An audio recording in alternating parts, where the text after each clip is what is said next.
4 মণ দুধকে জাল দিয়ে 2 মণ বানানো হচ্ছে, আর তার মধ্যে পরিমাণ মতো চিনি এবং টক দই মিশিয়ে বানানো হবে মিষ্টি দুধ। ভিউয়ার্স, আমার এই ভিডিওতে আমি আপনাদেরকে দেখানোর চেষ্টা করব কিভাবে করে দই বানানো হয়।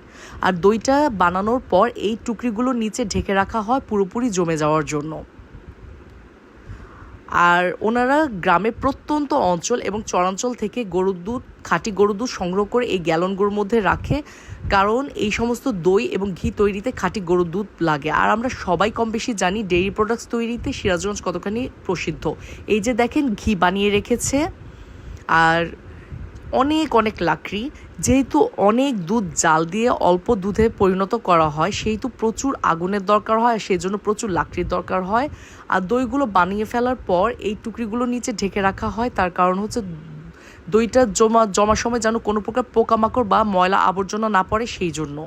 দইটা পুরোপুরি হয়ে যাওয়ার পর এই মাটির হাঁড়ির মধ্যে দইগুলো বিক্রি করা হয়। আর যারা কখনো সিরাজগঞ্জের দই মিষ্টি খাননি তাদেরকে আমি বলবো আপনারা একবার হলেও ট্রাই করে দেখবেন। সিরাজগঞ্জের দই এবং মিষ্টি কিন্তু আসলেই অনেক মজা হয়। আমার এই ভিডিওতে আপনাদেরকে আমি একটু হলেও দেখানোর চেষ্টা করেছি কিভাবে করে দই বানানো হয়। কেমন লাগলো আমাকে অবশ্যই জানাবেন।